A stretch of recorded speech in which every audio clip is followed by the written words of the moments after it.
Hello beautiful beings, I hope that you're all doing really well.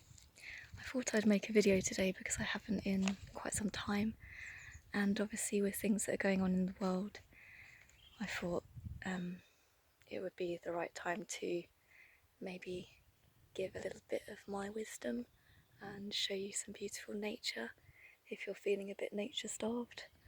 So first of all, I'm in Ashdown Forest at the moment, which is my my home. I'm very, very lucky to be one of the few people in this lockdown who lives just across the road from hundreds of acres of the most incredible, beautiful countryside.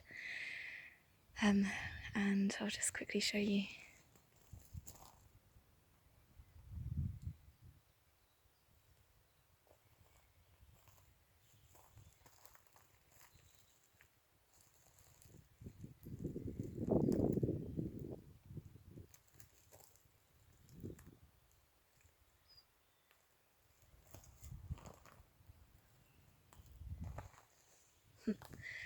And I kick myself every day.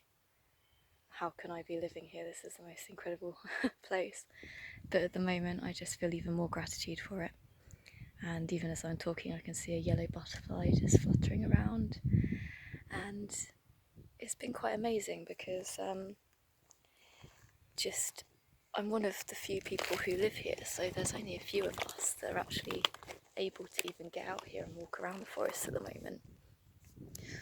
And there's just no one else around. And it's beautiful to witness how spring is changing, how the seasons are changing, and seeing the new flowers, and even just from the last 2 days, all of these fresh green leaves are coming up, just these beech trees. Like a week ago, there were no leaves on these trees, so it's just absolutely incredible. And even I was a bit worried that I wouldn't get to see the bluebells this year, and I stepped outside of my garden this morning and found a load of bluebells right in my front garden that had just started to flower. So yeah, I feel incredibly lucky and incredibly grateful. And like, I have been very unwell myself the last few weeks, over the last 5 weeks, so I'm only just starting to really regain my strength again and be able to breathe again. So I'm very grateful for my body being able to help heal me and being able to rest and rejuvenate. And it's a really interesting time at the moment that obviously this is very unprecedented for most of us. Very interesting, weird, painful times, and yet very powerful, like a really powerful catalyst for change and for inner reflection and for coming back to our truth.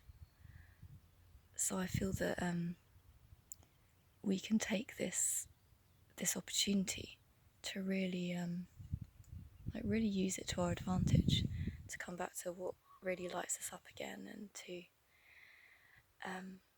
come back to our creativity and things, and come back to more wholesome connection and sharing with others. So it's quite funny that my word for the year that I wanted to focus on was community. Community, clarity and connection, and collaboration. And it's quite funny that obviously a lot of community at the moment is being forced apart physically, and yet actually we're still finding ways to communicate with each other, to create community, to support one another. And that makes me really proud to see that, to see how we're able to support one another during these times. And it's an interesting time as well that it's really putting a spotlight on our lives that we're living, and I guess our inner issues, our pasts, everything, because we are not able to rush around like we were. We're not able to run from it. but we're forced to face it.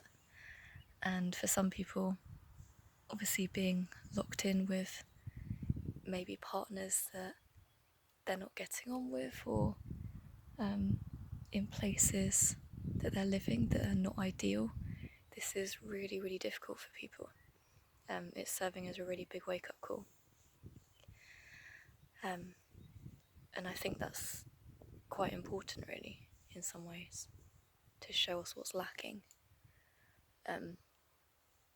But I'm also finding that it's a really important time for gratitude and for finding the good in whatever the situation. Like for me, I was getting ready for training for Everest Base Camp, and getting ready to go on holiday, like up to Somerset and Cornwall, and going to climb mountains, and I had all these travel plans, and obviously all of them have just been totally thrown to the side, like everything's totally uncertain now. But yeah, I'm just taking it in my stride that whatever happens, I'll do that when I'm meant to do that, and for now I'll focus on things that I can do. And it was quite funny before this happened that I thought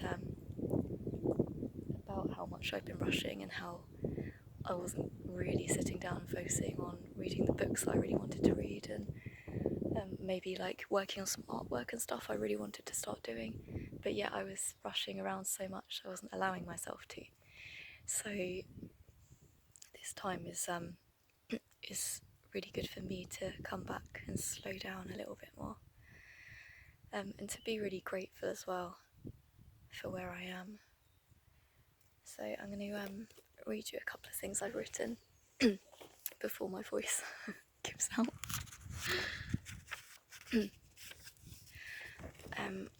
So I wrote, "In uncertain times there is always hope. Through overcoming adversity there is a deep inner strength. Through hardship there is wisdom. Through all of life's trials, its ebbs and changes, there is space for gratitude, for hope, for laughter and open-heartedness."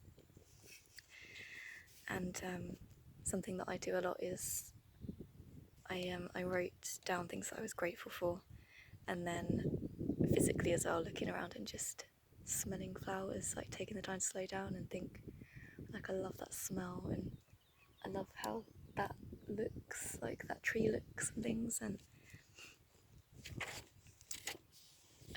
I also wrote this little poem which said, "When did you last reconnect with that sense of magic, that childlike sense of awe and wonder, tasting new foods that delight your senses, playing in sheds and making them a home, grand and elaborate stories as you dress up and create new roles, being open to new friendships, having the courage to smile at strangers.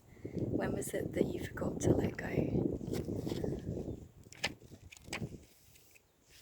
So, funnily enough, sometimes when we feel like we're trapped, and then we break through that feeling of being trapped, is sometimes when people feel the most freedom.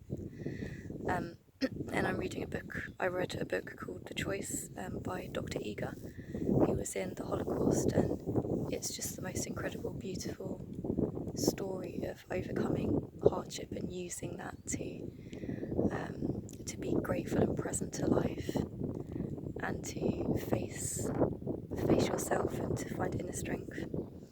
So I'd really recommend that to you. And I'm just about to run out of time, but all of my love, beautiful people, and I will make another video soon. And here's the last little bit of nature for you.